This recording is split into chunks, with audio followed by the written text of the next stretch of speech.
하나님께서는 우리를 향한 놀라운 계획을 하고 계십니다. 나이가 많건 나이가 적건 누구에게나 하나님은 다 계획을 하고 계십니다. 자, 오늘 본문의 주인공 모세도 바로 하나님께서 그를 향한 놀라운 계획이 있었습니다. 그런데 모세는 몰랐습니다. 그의 엄마, 아빠도 몰랐습니다. 그의 형제들도 몰랐어요. 그 모세를 키웠던 그 바로의 딸, 그 공주도 그걸 몰랐습니다. 그러나 하나님은 그 계획, 그 놀라운 계획을 아무에게도 말하지 않으셨지만 하나님은 묵묵히 그 한 사람 모세를 훈련시키기 시작하셨어요. 그래서 모세의 인생을 보면 이렇게 세 부분으로 나눌 수가 있어요. 0세에서 40세, 40세에서 80세, 80세에서 120세. 그러니까 40세 간격으로 이렇게 그의 인생이 바뀌는 걸 우리는 볼 수가 있습니다. 자, 태어나면서부터 40세까지는 바로 이집트 왕궁에서 왕자의 수업을 받으면서 거기에서 세계 최고 교육과 무술과 과학과 학문 이러한 것들을 배웠습니다. 그리고 40세에서 80세까지는 이제 미디안 광야에서 결혼도 했고요. 또 거기에서 양을 치면서 살게 됐어요. 그런데 그는 이름 없는 목자로서 40년 동안 살게 되죠. 그리고 80세에서 120세까지는 이제 이스라엘 백성들을 해방시키죠. 그래서 홍해를 건너고 40년 그 마지막 죽을 때까지 어디에서 돌아다녔습니까? 광야를 휘젓고 다니면서 거기에서 일생을 마감하는 걸 볼 수가 있습니다. 자, 그래서 우리는 오늘 함께 이 모세의 삶을 볼 텐데요. 특별히 오늘은 태어나면서부터 80세까지의 그 인생을 우리가 함께 살펴볼 것입니다. 앞부분 40세는 왕궁에서, 그리고 그 나머지 40세는 80세까지는 미디안 광야에서 그렇게 살고 있는데요. 자, 하나님께서 모세 한 사람을 택하시고 훈련시키시고 사용하시는데 무려 80년이라는 시간을 그렇게 허비하셨을까? 요즘 같으면 이렇게 훈련시키다가는 다 쓰러지고 말 것입니다. 다 도망갈 거예요. 그리고 그렇게 훈련받다가 천국에 갈 수도 있습니다. 80세, 이제 할까 하다가 이제 이렇게 하나님이 부르실 수도 있어요. 근데 왜 이렇게 오랜 시간 동안 훈련을 시키셨을까? 분명한 뜻이 있습니다. 바로 하나님은 모세 한 사람을 위대한 지도자로 사용하셔야 하기 때문에 바로 그냥 대충 훈련시킬 수가 없었습니다. 그래서 철저하게 그리고 정확하게 80년이라는 시간을 하나님은 책정해 놓았던 것입니다. 바로 그 첫 번째 훈련은 실력을 키우셨고요. 그리고 두 번째는 인격을, 성품을 훈련시키셨다는 것입니다. 그러니까 하나님께서는 모세를 사용하시기 위해서 먼저는 실력을 갖추도록 했어요. 그 다음에는 인격을 완성시키는 그 작업을 하셨다는 것이죠. 근데 그것을 동시에 하지 않고요. 바로 하나님께서 그를 왕궁에서 실력을 거기에서 키우게 하셨고요. 그리고 미디안 광야에서 나머지 40년을 거기에서 인격과 성품을 훈련시켰다는 것입니다. 하나님 보실 때 위대한 리더자가 되기 위해서는 실력만 있다거나 아니면 인격만 좋다거나 둘 중에 한 가지만 가지고 있어서는 온전하게 쓰임 받을 수 없다는 것이었어요. 물론 일시적으로 쓰임은 받을 수 있습니다. 그런데 그건 오래 가지 못한다는 것이죠. 그러나 주님과 함께 주님의 일에 오랫동안 쓰임 받기 위해서는 반드시 이 두 가지가 필요하다는 것입니다. 준비되어야 한다는 것입니다. 그래서 하나님은 모세에게 바로 이 실력과 이 인격이 몸에 잘 뵐 수 있도록 하기 위해서 80년의 시간을 모세를 위해서 투자하셨다는 것입니다. 그리고 기다리셨다는 것입니다. 자, 그런데 하나님께서는 모세를 훈련하실 때 인격과 또 실력을 동시에 훈련시키지 않았어요. 제가 아까 얘기한 것처럼 먼저 앞에서는 실력을 키우시고 그 다음에 실력이 됐고 나서 그 다음에는 인격 수양을 시켜나는 것입니다. 그래서 80세가 되었을 때 이제 하나님께 소명을 받게 되었고 그 소명에 순종하여서 이제 애굽 나라와 또 그 나라 왕과 그 나라 실력가들 앞에서 당당히 설 수가 있었던 것입니다.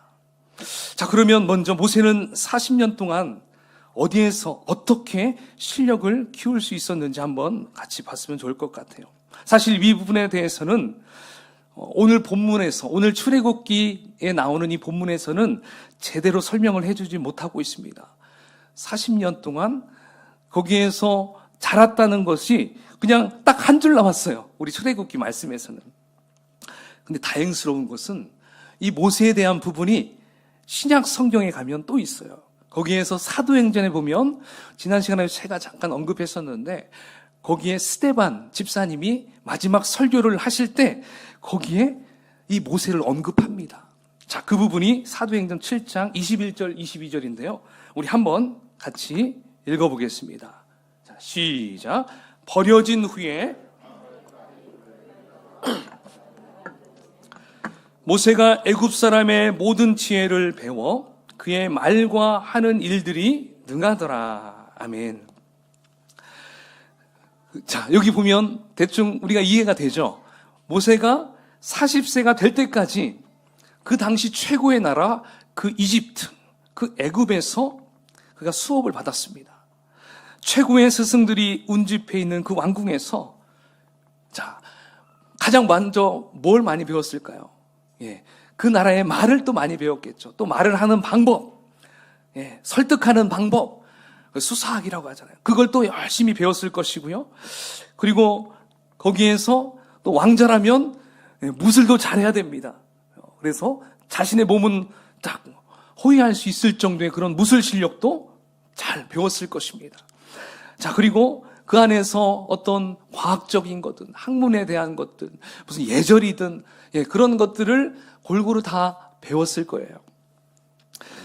그래서 그는 다 배우고 나서 어쩌면 모세가 아주 뛰어났기 때문에 다 수석으로 졸업하지 않았을까 생각을 해봅니다. 자, 여러분, 그렇다면 왜 하나님께서는 모세를 이러한 실력을 갖출 수 있도록 40년간 훈련을 시켰을까요? 자, 그것은 큰 민족 이 이스라엘을 해방시키고 그들을 데리고 나오려면 누구와 함께 싸워야 됩니까? 그 바로 왕과 맞닥뜨려야 되고요. 또 바로 왕의 그 밑에 수하들 얼마나 많은 실력가들이 많이 있겠습니까? 지금도 뭐 대통령 밑에 수하들은 엄청난 실력가들이 있잖아요. 그러니까 그들 한 사람 한 사람과 다 대결을 해야 됩니다. 그러려면 모세가 아는 게 많아야 돼요. 지식도 있어야 됩니다. 때에 따라서는 본인을 어떤 신변의 위협을 줄 수 있을 때 자신을 탁탁탁 해서 방어도 할 수 있어야 되겠죠.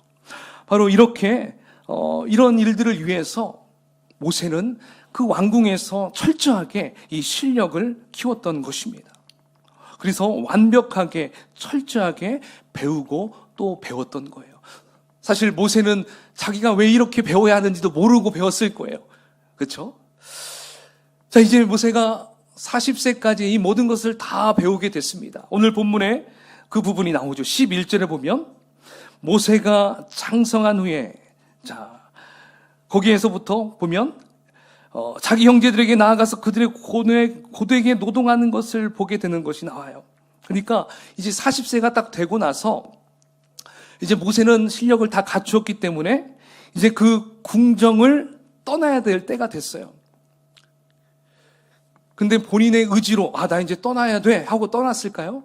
아닙니다. 여기에서도 하나님께서 이제 어떤 사건을 만들어 주는 걸 볼 수가 있습니다. 사실 이 모세는 본인이 왕자로서 거기에서 살고 있었지만 자신의 정체성을 알고 있었을까요? 몰랐을까요? 알고 있었어요. 바로 그의 진짜 엄마 요게벳을 통해서 젖을 먹으면서 거기에서 어린 시절부터 그 친엄마의 품속에서 자라면서 분명히 너는 히브리인이야. 너는 이스라엘 백성이야. 우리 히브리인들은 하나님을 섬기는 백성이야. 이것을 계속 주입해 주고요. 교육을 해줬을 겁니다.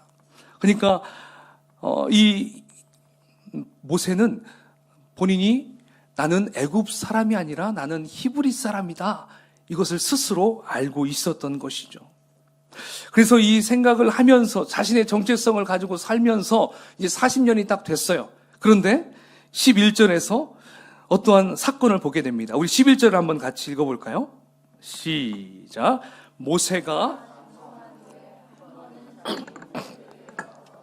그들이 고되게 노동하는 것을 보더니 어떤 애굽 사람이 한 히브리 사람 곧 자기 형제를 치는 것을 본지라. 40세가 됐을 때 이제 그가 떠나야 되는데 하나님은 이러한 방법으로 일을 하셨어요. 딱 보니까 이스라엘 백성들은 노예였습니다. 근데 거기에서 일을 하는데 그 애굽 사람이 한 히브리 사람을 굉장히 막 못 살게 하는 거예요. 괴롭히는 것입니다. 그래서 그 사람을 도저히 그냥 내버려 둘 수가 없었던 거예요. 그래서 어떻게 합니까? 그 사람을 오늘 본문에 보면 2장 11절, 자 12절을 한번 같이 읽어볼까요? 시작. 좌우를 살펴 사람이 없음을 보고 그 애굽 사람을 쳐 죽여 모래 속에 감추니라. 네. 모세가 이렇게 여러분 사실 왕자임에도 그 속에 그런 뭔가 자신의 민족에 대한 그런 애틋함과 사랑이 있었던 걸 느낄 수 있습니다. 여러분, 내 형제가 누구에게 당하는 걸 봤을 때 여러분 가만히 있습니까?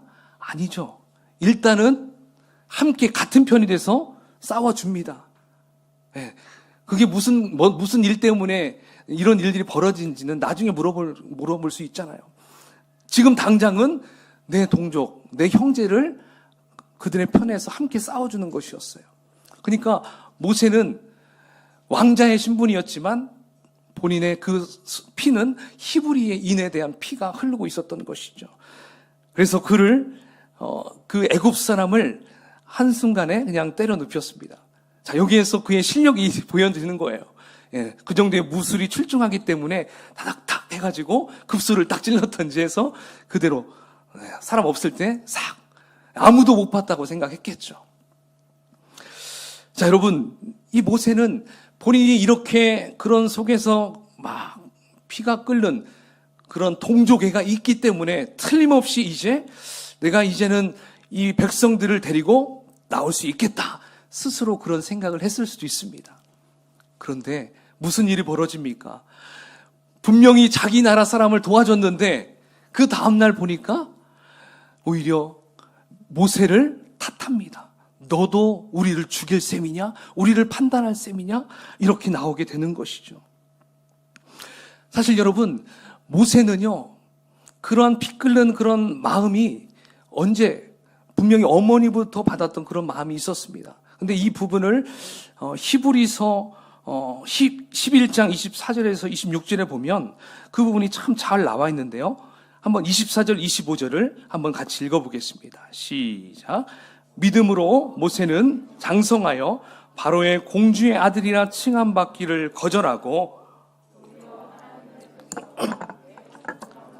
잠시 죄악의 낙을 누리는 것보다 더 좋아하고. 아멘. 그러니까 여러분, 모세는 분명히 왕자로서 그냥 편안하게 살아도 돼요.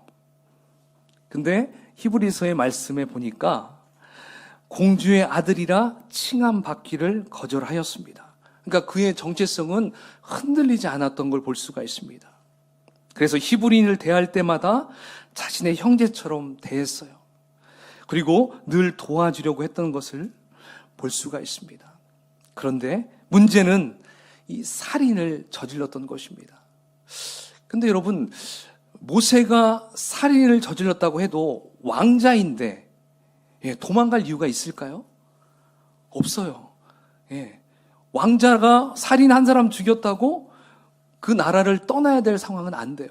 근데 여러분, 세계사에 보면 이 부분이 떠날 수밖에 없는 상황이 나오더라고요. 그게 뭐냐면 이 당시 애굽 나라를 통치했던 사람이 투트모스 2세였어요. 근데 투트모스 2세는 바로 이 모세의 아버지라고 말할 수 있어요. 그러니까 친아버지는 아니죠. 예.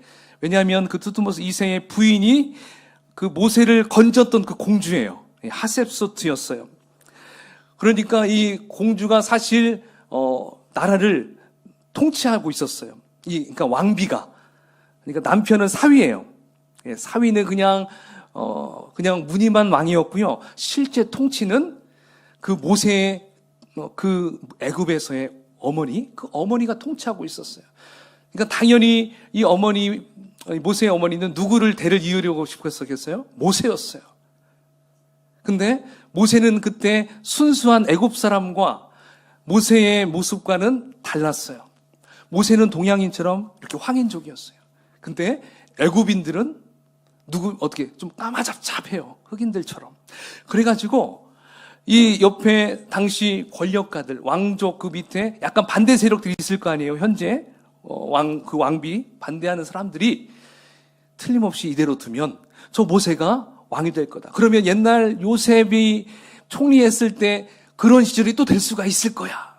그러면서 이 모세를 어떻게든지 왕을 시키면 안 된다. 예, 자기들끼리 그런 일들이 있었다고 합니다. 근데 이때 모세가 살인을 저질렀어요. 그냥 기회를 잡은 거죠. 책 잡힌 거죠. 그래서 이 모세는 어쩔 수 없이 그 왕궁을, 이 애굽을 이제 빠져나와야 될 수밖에 없었던 것입니다. 근데 사실 이런 모든 일들은 누가 계획하신 걸까요? 하나님께서 그곳을 떠나도록 하기 위해서 그렇게 하나님은 또 일하셨다라는 것을 우리는 볼 수가 있습니다. 그렇게 떠난 이 모세는 이제 실력을 다 갖추었지만 이제 그 다음 단계로 가게 됩니다. 네. 왜 갑자기 박수를? 네. 어디로 이제 가게 될까요? 이제 미디안 광야로 향해서 갑니다. 하나님은 이제 모세를 두 번째 훈련장으로 보내시는 걸 볼 수가 있습니다. 두 번째 훈련, 바로 인격의 훈련이었습니다. 이곳에서 40년 동안 무명의 세월을 보내게 됩니다. 자, 이곳에서 에피소드가 오늘 본문 16절부터 등장하게 되죠. 자, 어쨌든 역사는 항상 우물에서 시작됩니다. 네, 말씀에 보면 참 우물에서 일들이 많이 벌어져요. 이제 모세도 그 우물에서 쉬고 있는데 갑자기 미디안 제사장 7명의 딸들이 우물에서 양들에게 물을 주려고 하고 있었어요. 그런데 남자 목자들이 그 딸들, 그 루엘 딸들이 양을 먹이려고 하는데 못하게 하는 거예요. 막 괴롭히는 겁니다.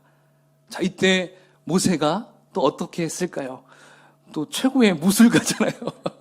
예, 다닥닥닥 하니까 그들이 다 도망가 버립니다. 야, 이거 잘 써먹고 있죠. 예, 모세가 아주 그냥 실력은 최고니까.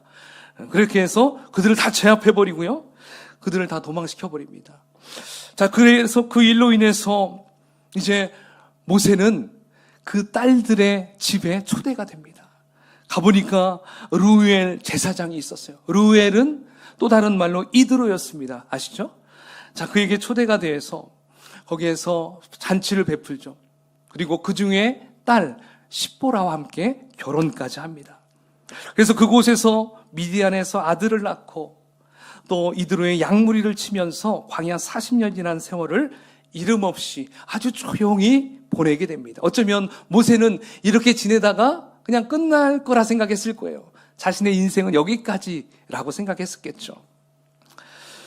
그러나 여러분, 모세에게 이 40세에서 80세 그 목자의 시간, 양을 치던 그 시간은요, 그 속에 있던 수많은 혈기, 그리고 분노, 인간적인 욕심을 다 내려놓고 또 모난 부분들을 다 깎아내는 훈련의 시간을 갖게 하셨던 것입니다. 언제까지입니까? 모세의 마음이 온유해질 때까지, 하나님이 다시 부르실 때까지 그는 그 미디안 광야에서 훈련을 받았던 것입니다. 인격의 훈련, 성품의 훈련을 거기에서 받았습니다. 여러분, 이제 말씀을 조금씩 정리할까 합니다. 세상 안에서도 어떤 직장이든 회사이든 간에 사람을 모집하고 뽑죠. 그런데 이들은 사람을 뽑을 때 어떤 인성보다, 어떤 성품보다 실력을 더 보고 뽑는 것을 알 수 있습니다. 그러다 보니까 어떤 일이 벌어집니까? 아이들이 어린 시절부터 대학에 들어갈 때까지 대부분 주된 교육이 뭡니까? 그리고 학업 시스템이 오직 실력 위주로 갑니다. 그리고 성적 위주로만 가르치고 그렇게 또 시키고 있는 걸 볼 수 있습니다. 또 나는 그렇게 하지 않으려고 해도 남들 다 하니까 어쩔 수 없이 우리도 없는 돈 이렇게 투자하면서까지 아이들을 가르치려고 합니다. 그래서 열심히 가르쳐서 어디 보냅니까? 잘 보내면 스카이 대학이고 인서울이고 뭐 이런 실력 있는 학교에 보내게 되겠죠. 그럼 거기서 졸업해서 유명한 회사에 취업하고 또 그들이 어떤 국회의원이 되든 또 더 나아가서 장관이 되든 뭐 대통령이 되든 그런 일들을 한다고 해봅시다. 그런 사람들이 리더가 되었을 때 실력만 키우고 전혀 인격 수양을 하지 않고 실력만 계속 키우다가 리더가 되면 어떻게 될까요? 그 회사가 어떻게 될까요? 그리고 그 나라는 어떻게 될까요? 지금 그런 부분들이 드러나는 것입니다. 모세가 애굽 안에서 40년간 실력을 다 쌓았을 때 그는 자신의 혈기를 못 이겨서 살인을 범하였습니다. 실력만으로는 자신을 통제할 수가 없다는 걸 볼 수 있습니다. 그냥 평안할 때, 잠잠할 때는 잘 몰라요. 그러나 어떤 문제가 내 안에서 생기든 또 밖에서 생기게 되면 분명히 더 큰 어려움을 당할 수도 있습니다. 나만 당하는 게 아니라 나 때문에 다른 사람들에게 그 어려움을 줄 수도 있다는 것입니다. 인격이 갖추어지지 않으면 이러한 위험 요소들이 계속 따를 수가 있다는 것입니다. 그러므로 실력을 키우는 만큼 인격도 성품도 그와 버금갈 정도로 시간을 두고 훈련해야 한다는 것입니다. 여러분, 하나님은 모세 한 사람을 키우기 위해서 80년의 시간을 투자했습니다. 따라서 모세가 그냥 민족의 리더가 된 것이 아니에요. 자, 오늘 우리가 성경에 찾아보면 하나님께서 그 모세가 어떤 사람인가라고 소개해주는 부분이 있어요. 모세가 40세였을 때의 그 모세와 이제 80세 그 이후의 모세를 여러분 비교해 보십시오. 자, 민수기 12장 3절입니다. 시작. 이 사람 모세는 온유함이 지면의 모든 사람보다 더하더라. 야, 여러분, 모세의 온유함이 이 세상 모든 사람들 중에 최고라고, 으뜸이라고 얘기합니다. 그렇다면 온유함은 뭘까요? 성경에 찾아보면, 성경이 아니라 일반 사전에 찾아보면 그냥 온순하다, 마음이 따뜻하다 이런 사람을 온유한 사람이라고 얘기합니다. 그런데 성경에서 이야기하는 온유함은 이 뜻과는 조금 거리가 있어요. 성경에서 이야기하는 온유함은요, 나 자신의 생각을 꺾고 굴복한다라는 것입니다. 누구에게 굴복합니까? 하나님의 말씀에 굴복한다. 그러니까 하나님이 하라고 하면 하고, 하나님이 멈추라고 하면 멈추고, 하나님이 이건 하지 마 하면 하지 않는 거, 철저히 본인을 하나님께 내어 맡기는 거, 하나님이 쉽게 사용할 수 있도록 나 자신을 그렇게 만들어 놓는 거, 이것이 바로 온유함이다. 모세는 그렇게 만들어져서 80세 이후에 드디어 하나님과 함께 그 놀라운 역사를 이루어가는 걸 볼 수가 있습니다. 여러분, 하나님과 모세와의 그 관계가 얼마나 여러분 가까웠는지 아세요? 오늘 민수기 12장 8절에 쉬운 성경에 보니까 더 잘 묘사했더라고요. 한번 거기를 같이 읽어보겠습니다. 시작. 나는 그와 얼굴과 얼굴을 맞대어 말하고 숨은 뜻으로 말하지 않고 분명히 말하노라. 그는 나 여호와의 모습까지 보는데 어찌하여 너희는 아무 두려움도 없이 내 종 모세를 비방하느냐.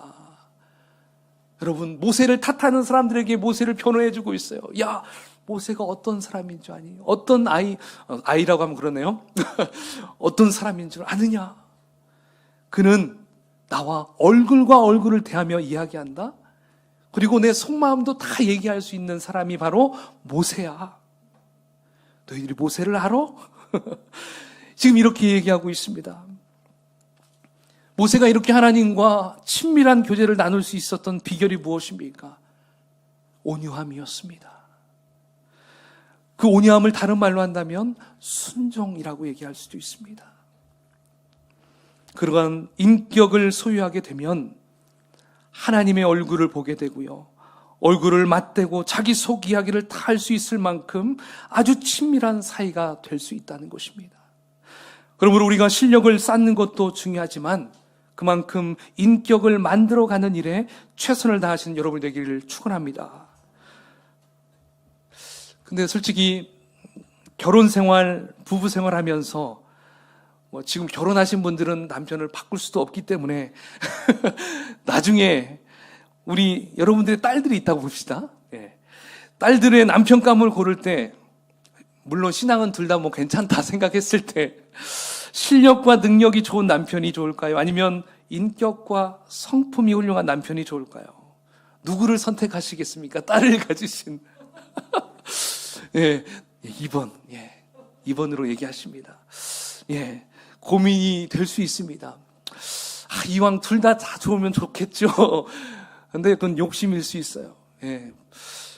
그러나 한 가정의 남편, 한 가정의 아빠는 저는 인격이 더 중요하다고 볼 수 있습니다. 아멘이십니까? 네. 여러분, 한 가정의 리더는요, 지금 모세와 같이 엄청난 나라를 이렇게 해야 될 만한 그러한 것까지는 하지 않아도 돼요.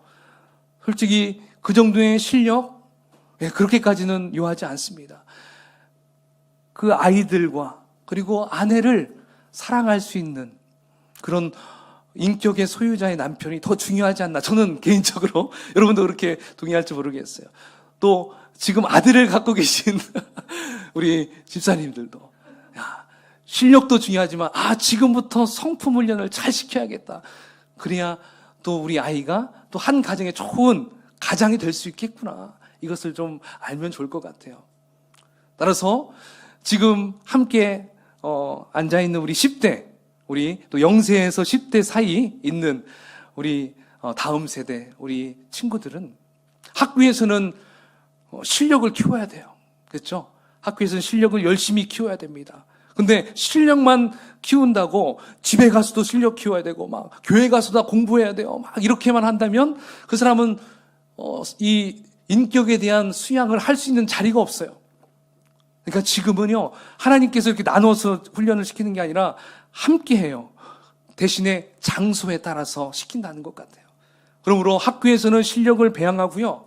그리고 집에서는 무엇을 해야 될까요? 그리고 교회에서는 말씀과 기도와 찬송, 그리고 하나님의 음성을 듣는 훈련, 하나님과 함께 하려는 그런 마음, 이것이 가정에서 이렇게 이루어져야 돼요. 가정에서 이루어지지 않으면 어디서도 할 수 없어요. 교회에 맡겨도 교회가 다 못해줘요. 가정이 그 일을 감당해 주셔야 합니다. 그러면 그 아이가 어떻게 자랄까요? 실력과 인격이 함께 같이 자랄 수가 있습니다.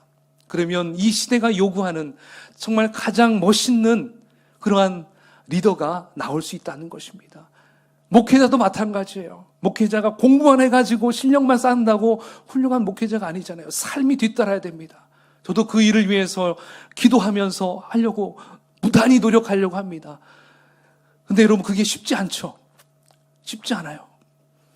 그래서 하나님께서 우리에게 성령님을 주신 거예요. 성령님을 통해서 그 일을 감당하라고 우리에게 그 귀하신 성령님을 우리와 함께 하신 거예요. 따라서 여러분, 우리는 지금도 하나님은 우리를 사용하실 것입니다. 동의하시죠? 분명히 우리를 위해서 지금도 일하십니다. 그러므로 우리가 더욱더 온유함을 지키면서 하나님이 말씀하시면 알겠습니다. 그렇게 하겠습니다. 그렇게 순종하며 나아가고, 그리고 이 땅에서 우리가 또 세상 사람들과 대결할 때도 있습니다. 사탄과 대결할 때도 있습니다. 그때는 실력으로, 하나님이 주신 지식과 지혜와 실력으로 그들과 맞설 싸워야 됩니다. 그들에게도 아이고 그냥 도망가면 안 되죠. 맞설 때는 맞서고 또 힘들어할 때는 같이 어려움을 함께 나누고 그렇게 살아가는 것이 바로 주님이 찾으시는 리더자가 될 줄 믿습니다. 아멘.